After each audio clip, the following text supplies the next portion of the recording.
네, 여러분 안녕하십니까. K폴 정치연구소를 이끌고 있는 강신업 변호사 모셨습니다. 어서 오십시오. 네, 안녕하십니까. 정치연구소를 이끌고 있으니까 네. 이제 총선이 6개월도 안 남았으니까 그렇습니다. 정치 개혁에 대해서도 얘기를 이제 그렇습니다. 해줘야죠. 이 정치 개혁이라고 하는 것은 대한민국의 청사진이죠. 네. 그러니까 블루프린트인데요. 원래 이 정치 개혁에 성공한 나라는 다 선진국으로 도약을 했습니다. 그런데 막판에 가서 정치 개혁에 성공하지 못한 나라는 지금 아르헨티나, 베네수엘라, 뭐 그리스 이런 꼴이 됐거든요. 그래서 지금 이 시점이 과연 우리가 이제 선진국으로 정말 도약하느냐 아니면 다시 미끄러지냐 이런 시점입니다. 그런데 이번에 이제 내년에 총선이 있단 말이죠. 이게 우리 정치 개혁을 할 수 있는 좋은 하나의 또 시금석이에요. 네. 시금되고. 그래서 근데 이번에 강서구청장 선거에서 나타난 여러 가지 상황을 보면 우리 자유우파로서는 말이죠. 굉장히 지금 걱정이 됩니다. 우리 국힘이 성공해야 자유우파가 성공하는 거고 자유우파가 성공해야 대한민국이 살고 이렇게 이제 되기 때문에 이번 선거를 이제 타산지석으로 삼아가지고 반드시 총선에서 승리를 해야 되겠는데 그래서 제가 K폴 정치연구소의 소장으로서 그리고 대한민국의 정치개혁을 정말 소망하는 국민의 한 사람으로서 정치개혁 비전을 좀 제시하고자 합니다. 자, 정치개혁이라고 하는 것은 뭐냐? 결국은 지금의 잘못된 것을 고친다는 거예요. 기득권 적폐라고도 말할 수 있고 그 다음에 정치인들의 잘못된 관행 같은 걸 고친다는 겁니다. 그거는 이제 국민의힘뿐만 아니라 사실은 더불어민주당 다 해당되는 것인데 일단은 국민의힘이 아까 말씀드린 것처럼 승리를 해야 자유우파가 승리하는 거고 자유우파가 승리를 해야만 그래야만 또 대한민국이 아까 말씀드린 대로 베네수엘라라든지 또 아르헨티나 같은 그런 어떤 전철을 밟지 않고 서구 선진국과 같은 그렇게 도약을 할 수 있기 때문에 그 방향에서 자유우파의 승리 비책을 말씀드리겠다는 겁니다. 근데 첫 번째가 뭐냐? 선거라고 하는 것은 결국은 국민의 마음을 얻는 거거든요. 그럼 국민의 마음을 얻으려면 어떻게 되느냐? 국민이 원하는 것을 해주면 되거든요. 국민의 마음을 얻는다. 그럼 마음을 얻기 위해서는 원하는 것을 해준다. 그럼 국민이 바라고 원하는 게 뭐냐? 이거를 먼저 간파를 해야 됩니다. 이것을 우리가 지금? 현실 진단이라고 그러죠. 그렇죠? 근데 현실 진단은 지금 안 돼 있는 부분도 있고 현실 진단은 돼 있는데도 대안을 못 내놓는 것도 있고 그래요. 그래서 제가 이제 현실 진단을 하면서 동시에 대안을 제시하면 첫 번째가 우리 국민이 간절히 바라는 것은 국회 개혁입니다. 국회가 왜 이렇게 정말 썩어 빠지고 타락했느냐. 다른 나라하고 비교를 해보면요. 북유럽 국가들 이런 나라들은 국회의원한테 그렇게 많은 특권을 주지 않습니다. 특권이 생기면 그곳에 부패가 생깁니다. 반드시. 그러니까 특권을 없애야 된다. 예, 특권.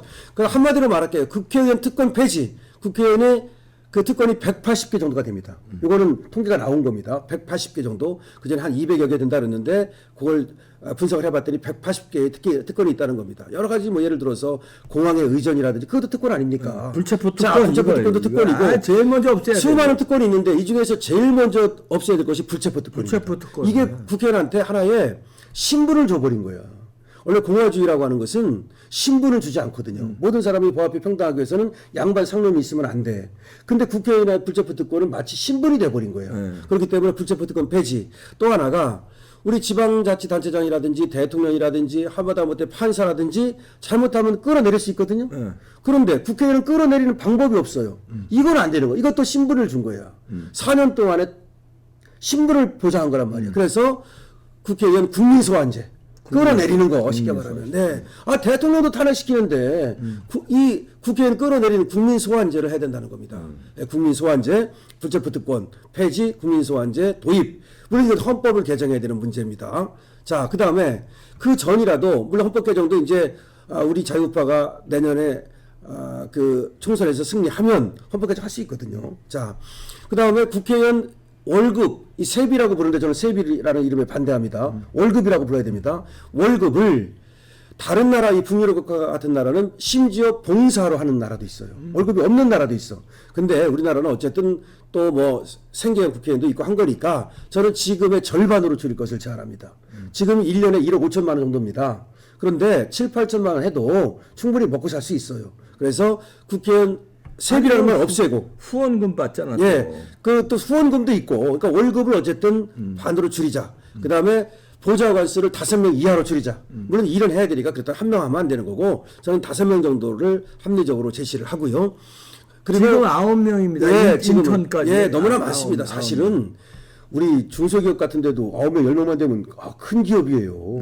이 사무직 10명이라는 건요. 생산직하고 다릅니다. 어마어마한 겁니다. 그러다 보니까 딴짓 하지 않습니까? 자기들은 일 안 하고 여기만 시키고 그야말로 의정 국회의원이 돼버리는 이런 문제가 있어요. 국회의원이 의정 국회의원이 되면 안 되죠. 그러니까 딴짓 하는 겁니다. 계속해서.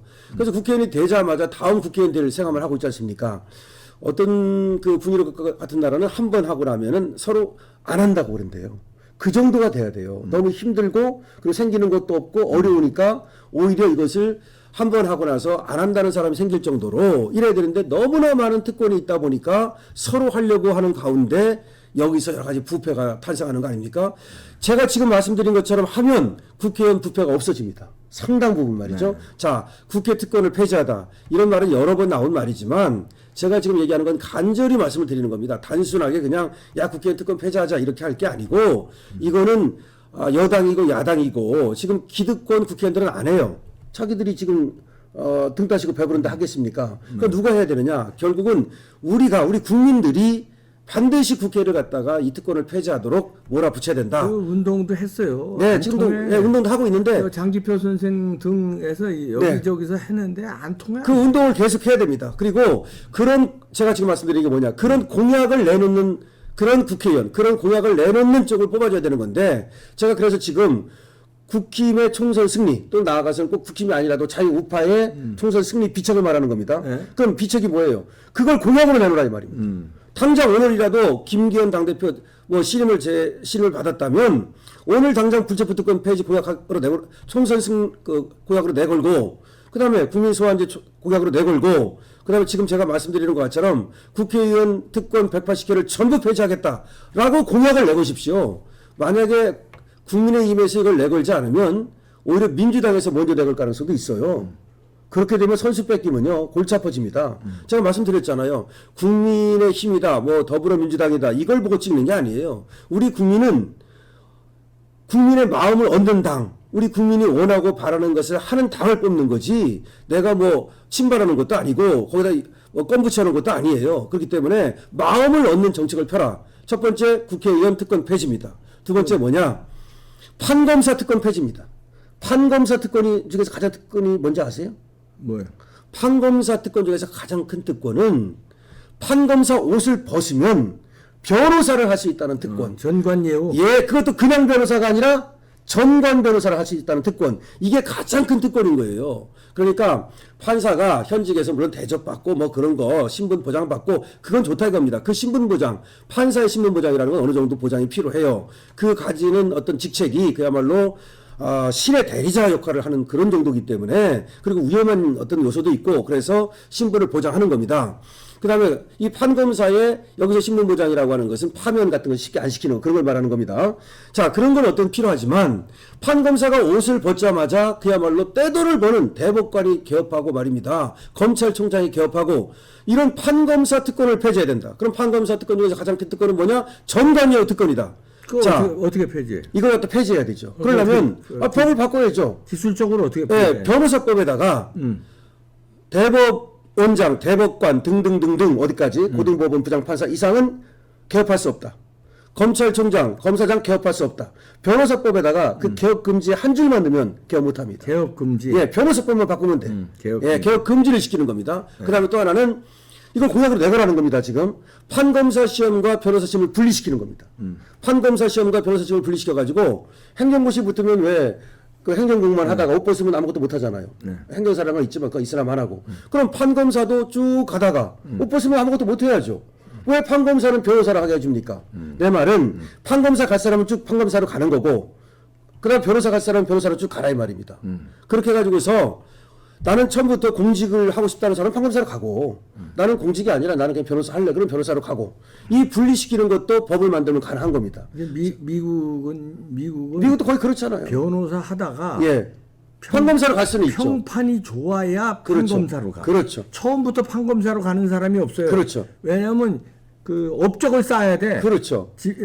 연방 검사나 연방 판사가 되려면 업적을 쌓아야 되는데 아니 저 미국도 변호사 시험이 있습니다. 바 익셈이라고. 변호사 시험 합격한 사람이 어떻게 업적이 있어? 업적이 전혀 없잖아요. 그러니까 변호사를 통해서 지역사회의 어떤 뭐 인권 변호사가 됐든 뭐가 됐든 그게 5년 10년 한 다음에 검사나 판사로 발탁되는 우리도 지금 그렇게 만들긴 했어요. 지금도 우리도 판검사 바로 가는 게 아니라 변호사 하다가 이제 가는 식으로 만들었어요. 우리나라도. 지금 뭐예요? 저 판사 바로 가는 저 연수원 나와서 바로 가는 사람들 많잖아요. 아니. 지금 연수원이 없어졌잖아. 네. 지금 이제 저기 로스쿨이 도입됐죠. 그러니까 이게 미국식으로 좀 네, 되는 예, 건데. 미국식으로 됐는데 네. 그 문제가 있어요. 저도 이제 판검사 시험과 변호사 시험을 분리시킨다는 얘기를 좀 더 말씀드리면 변호사 하다가 판검사로 가는 건 상관없어요. 근데 판검사 하다 변호사로 나오면 안 된다는 거예요. 여기에 핵심이 있는 거야. 그러니까 판검사 시험과 변호사 시험을 분리시킨다는 얘기는 저는 어떻게 생각하냐면 우리가 지금 변호사 하다가 판검사로 갔는데 이 로스쿨 있잖아요. 이것도 여러 가지 문제가 있기 때문에 저는 아예 행정고시처럼 판검사 시험을 따로 뽑고자 하는 걸 주장하는 거예요. 제 주장은 그렇습니다. 그 다음에 변호사 시험을 따로 분리시키자는 거고 물론 변호사 하다가 판검사로 가는 건 지금도 그런 제도가 있는데 그건 뭐 좋은 점이 나름대로 있습니다. 어쨌든 이렇게 분리를 시켜야 된다. 왜 그러냐. 한번 생각해 보십시오. 이 전관예우라는 게 얼마나 이게 권순일에서 보여주는 건데 이거는 현관과 전관의 결탁을 말하는 거예요. 그럼 현관과 전관을 어떻게 결탁하는지 제가 말씀드릴게요. 내가 그거 다 대법원에서 근무하다 나왔어. 그러면은 다 아는 게 아니고 제가 말씀 들으면 전관은 현관한테 쉽게 말하면 돈을 나눠 쓰는 거고 이 현관은 전관한테 권력을 나눠주는 거예요. 그러니까. 내가 가진 권력을 전관한테 나눠준다. 즉 사건을 예를 들어서 좀 봐준다든지 그 권순일 아닙니까? 그래서 이것이 돈과 권력의 결탁이라고 하는 이런 측면이 있기 때문에 여기 부패가 도사리고 있는 겁니다. 그래서 이거를 이제 판검사 제가 특권이라고 말씀드리는 이유가 전관예우 철폐라고도 말을 하지만 이렇게 말을 바꿔서 말씀드리는 이유가 이걸 정확히 이해해야 된다는 거죠. 판검사 특권이 뭐냐? 옷 벗고 전관 변호사 하는 특권. 그 엄청난 특권이죠. 엄청난 특권. 그다음에 없애야 되고, 또 현관하면서도 전관하고 어울리면서 등등등등의 특권 이런 것들 때문에 없애야 된다. 이것이 이제 그런 공약으로 내거라는 겁니다. 그러니까 오늘 얘기하는 것은 총선 승리 비책으로 얘기하는 거기 때문에 이걸 공약으로 내거라. 세 번째 뭐냐? 세 번째는 결국 국민이 안심하고 살 수 있게 해줘야 돼요. 국민이 안심하고 살 수 있게 해줘야 되는데 우리나라가 치안이 과거에는 안전한 나라 뭐 이렇게 됐는데 지금은 치안이 굉장히 불안해지고 있습니다. 흉악범이라든지 칼부림 저번에 그 다음에 마약을 갖다가 고등학생한테 마약 음료를 막 무차별적으로 퍼뜨린다든지 그 마약 공화국이 되고 있죠. 그 다음에 지금 칼부림 공화국이 되고 있죠. 자 그러려면 세 번째 총선 승리 비책은 사형 집행입니다. 사형 집행. 그러니까 이건 모르는 사람들은 우리가 사형 제도가 없어진 줄 알고 있어요. 사형 제도는 존재합니다. 지금도 존재합니다. 그런데 두 가지 문제가 하나 있는데 사형은 제도는 존재하는데 사형수를 사형 집행하지 않는다는 하나의 문제가 있는 거고 또 하나의 문제가 뭐냐. 이렇게 사형 집행을 안 하다 보니까 판사가 사형을 갖다가 언도하지 않아요. 그렇지. 그러니까 대신에 해봐야 소용이 없으니까 그냥 무기징역으로 가버리는 거예요. 아니면 뭐 징역 30년으로 가버리고 이러다 보니까 사형이라고 하는 이 우려력이라고 그래요. 형법 용어로 이 겁을 주는 거 말이죠. 이걸 갖다가 또 일반 예방이라고 그래요. 이런 기능이 완전히 떨어져 버린 겁니다. 따라서 민생 대책의 하나로서 사형을 집행해야 된다.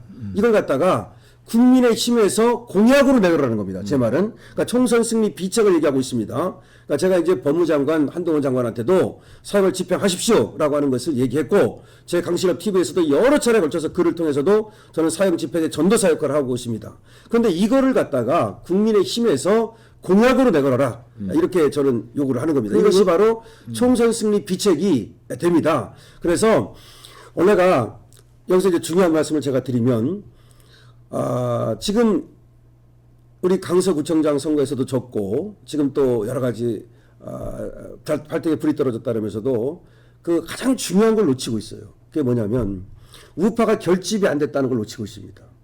이번에 뭐 지방선거니까 그렇고 그렇지만은 보통 선거를 지는 이유는 어차피 저쪽 표는 우리 표로 안 와요.